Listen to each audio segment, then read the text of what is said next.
topic Learn, Unlearn and Relearn. The only thing constant is change. And for this, I would like to invite on stage Mr. Krishnan Subramaniam, who is Vice President Learning and Talent Management at Hindalco Industries Limited.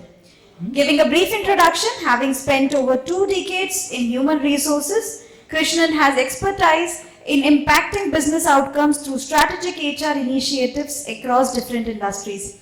He has led initiatives in learning and development, leadership development, talent management, organization development and effectiveness. Prior to this role, he was associated with Gyanodaya, the Aditya Birla Group's Corporate Learning University as a program director. And with this, please welcome Mr. Krishnan with a huge round of applause. Am I audible? I don't think the mic is working. Oh, my mic. Good evening. Good evening. All right. It's indeed a pleasure to be here in this august audience and share with you some thoughts on this very rather peculiar topic, which is called Learn, Unlearn and Relearn. As they were saying, the only constant thing is change, because I believe if you don't change along with change, then change will change you.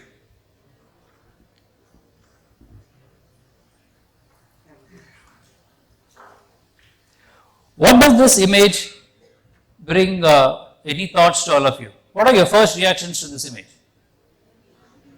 Sorry? Evolution. Right? Over 6 billion, it's taken human beings approximately 6 billion years to evolve from where it was at a point in time to where we are today. If human beings did not show the resilience, if human beings did not have the conviction, if human beings did not have the will to change, if they did not overcome the different challenges that they had, we wouldn't be sitting here and addressing and listening to each one of us. So which means we have certain things within us to not only learn, but also overcome the challenges, to respond differently to different stimuli, and therefore come triumphant in many of the occasions. And that's exactly, ladies and gentlemen, what I would be sharing in a topic called Learn, Unlearn and Relearn.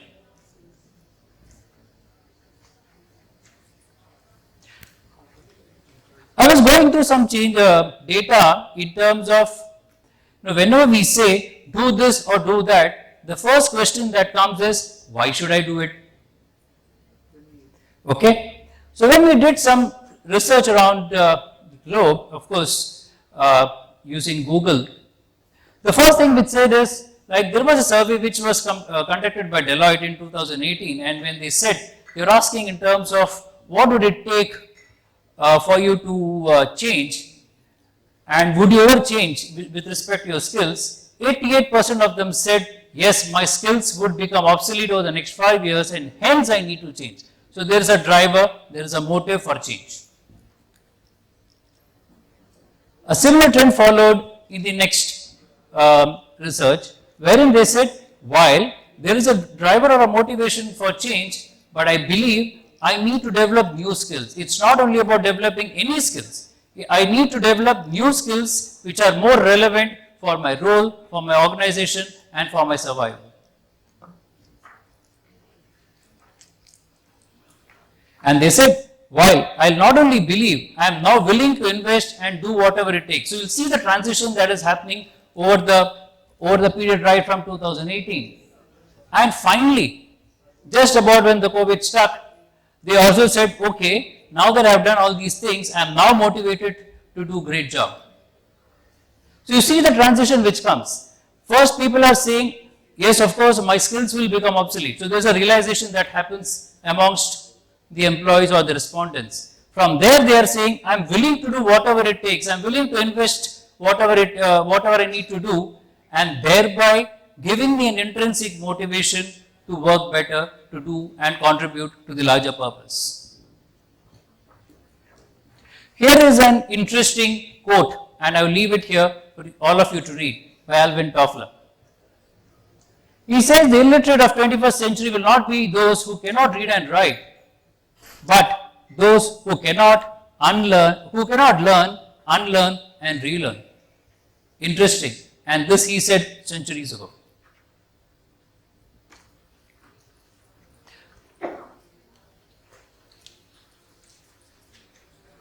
Would you like to be any one of this? Now that I have said we need to change, but here is something. It's like an ostrich, digging deep. Now therefore, while we are willing to change, here is another set of interesting data which I want to share with each one of you. While we will change, it is all about its adaptation as well. So if you look at different innovations that has happened over the last 50 years or so, right from airlines to Pokemon Go, which got launched in 2016, you'll see that for it to take 50 million users, for example, the airlines took 64 years to hit 50 million users. Yeah, and if you come down the slide, WeChat took 1 year and Pokemon Go took just 19 days. So what it says is, while innovations do keep happening at different pockets in different points in time, it is about whether it is applicable for us, whether we are able to see and relate to it, whether we are able to align to it, and whether therefore whether we feel the need to change to utilize these innovations for our own betterment. And now if you link this to what AI was doing, what my previous speaker said, Harish Dayani, it is all about hyper-personalizing. Because the moment I get something which I need, I am willing to change. And that's the hump which we all need to cross. Here is another set of interesting data.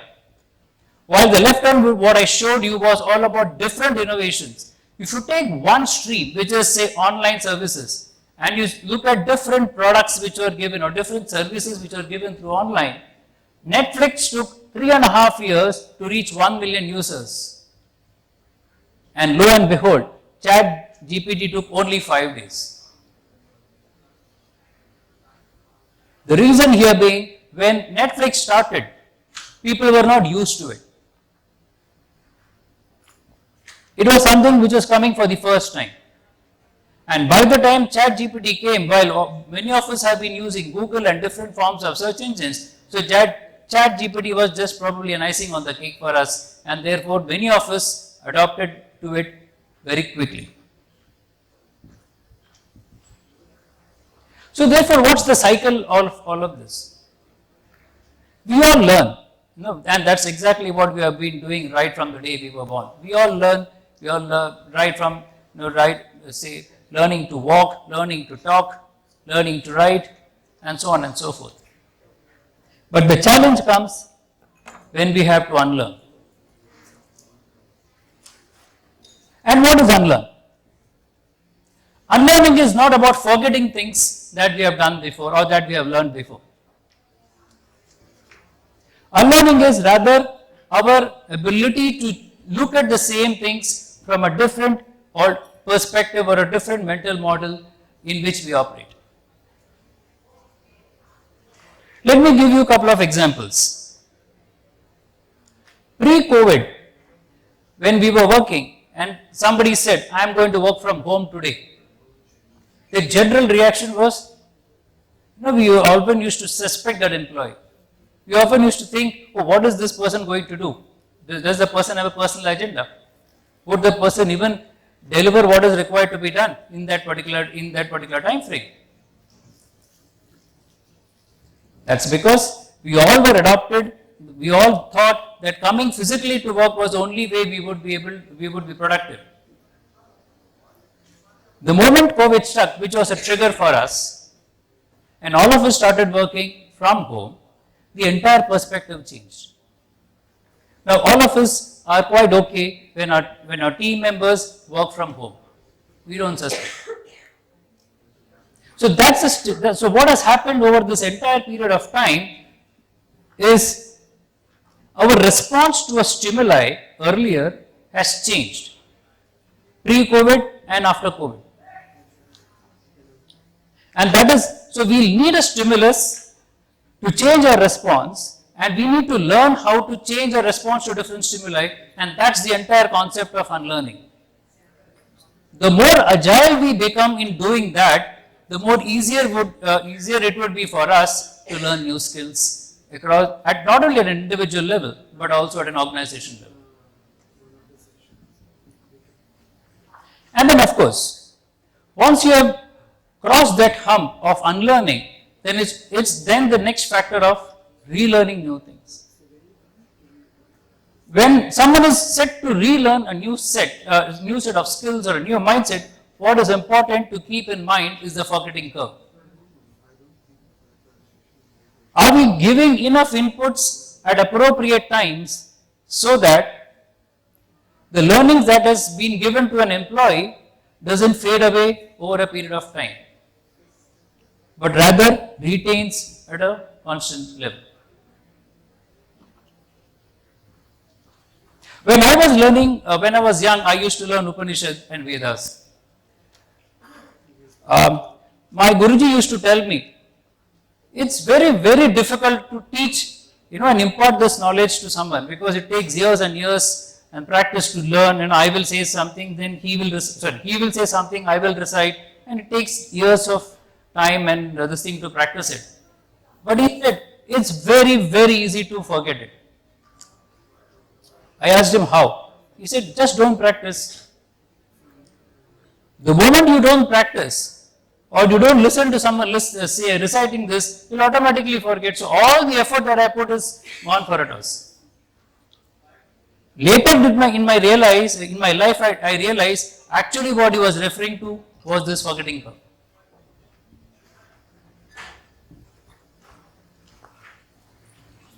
Well, we have been talking of all of this, where we said that for a stimulus, there has to be a different response. Where is it coming from? It's based on this concept of neuroplasticity. Now, what is neuroplasticity? First of all, neurons are wired in all of us in a certain manners, right from the childhood, because whenever we have been getting different stimuli, we have been responding differently. Now, if we need to respond differently to a different stimuli, the way the neurons have been wired needs to change. And that is called neuroplasticity. The ease or the flexibility with which this rewiring can be done depends on how fast we are able to adapt to different changes or different stimuli. And that's the challenge, ladies and gentlemen, we all have in front of us. For example, how many of us have made New Year resolutions? And how many of us still practice it?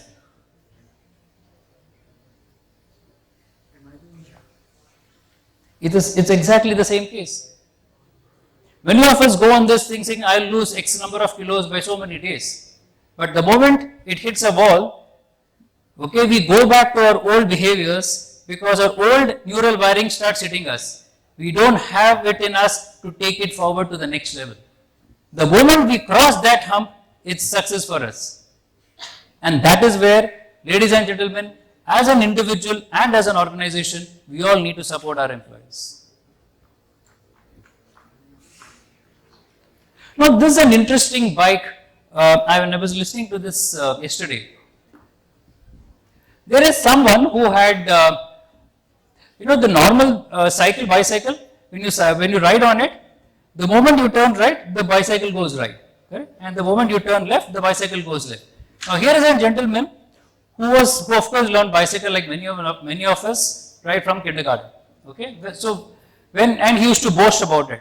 So, when he was 20, what his set of engineers did, mechanical engineers of course, they changed the gearing in such a manner that the moment the bicycle used to turn right, the handle used to be turned right, the bicycles will go left, and vice versa. And this gentleman was not told about it. Okay, and he said, okay, you have been bragging about your skills to ride a bicycle. Boy, come on, try this. So the moment he just took one pedal, he fell down. because he couldn't balance and because he couldn't turn it right or turn it up, he was exactly going the other way around. What was happening? It's again going back to the neural networks that has been formed in his brain and rather all of us brains to say the moment we want to turn right, we will of course turn the handle right and vice versa. He took it up as a challenge. He said, if this be so, I want to try it out and I want to master it out. Any guesses of how long did it take for him to master this cycle? Riding on this cycle. Okay. Any further options? Couple of hours, okay. A day or two. Sorry? A day or two. A day or two. It took him 8 months. It took him 8 months to master this. And what he did, he had a 3-year-old kid. He taught his 3-year-old kid first the normal cycle. Okay, the kid learned the basics of normal cycle and then he gave this type of a cycle to his 3-year-old kid. The kid was able to master in 2 weeks. That's why we all say whatever we need to learn, we need to have the agility and the curiosity of that of a child. Now, he tested himself once more. Now that he had learned to ride this bike or this bicycle, he started, okay, now let me ride a normal cycle. What happened? He fell down. But now how long did it take for him to ride a normal bicycle properly? 20 minutes. That's because the old wiring is still there. It's just about recalling that and using it whenever you want it. So if I can use this example to drive home this point to say, what's the cue you are getting? What's the cue you are getting? It could be from the environment, it could be from your body, it could be from your team members, it could be from the organization anyway. Basis that cue, what is the routine you are going to set up for yourself? And this is where probably the hump comes into picture. Now, what's the support mechanism you are going to do in order to overcome this? And finally, therefore, what's the reward at the end of the day? Now, for example, I represent Hindalco and Aditya Birla Group. Many of our programs, okay, it used to be running like you come, you go, you take the attend, you attend the program and you go. And of course, the forgetting curve used to happen. The question, therefore, when our leaders used to ask, what's the impact that your programs are doing? We said, okay, let's put up a plan wherein they are able to sustain this learning over a period of time. So there are specific interventions, there are specific people who nudge the employees and the participants to do this over a period of time. Take, say for 41 days, 40 days, 2 months, 3 months, 4 months, whatever it takes. The moment it happens there, we come out. It's an effort, but it's worth taking that effort because the moment you see the results, you will actually be satisfied with all the efforts that you have put in because the results far outweigh the efforts that you have put in. Therefore, as an organization, how do we have the right set of nudges and cues to ensure that the employees cross the hump, which is the unlearn phase? Micro-learning. How many of you are aware that when you get nudges from your colleagues, from your peers, it actually helps you develop different and new neural networks and therefore help you unlearn and relearn. We started an intervention exactly 4 months ago. Okay, it was about 20 of us. We said, how many of you want to volunteer come? Out of 20, 18 of us joined that. We were supposed to do something and post. Absolutely voluntary. Okay. For the first 90-95 days, we saw everybody posted. And then subsequently it died down. Even today the group is active. The last set of 5 people are posting. If you go back and ask what is happening to 13 people, they say, now I don't need those cues because I do it myself. The initial stages, the peer pressure actually worked to do that exercise. Now it's become a part of the habit. Thank you, ladies and gentlemen. I would like to close with this quote from Lao Tzu.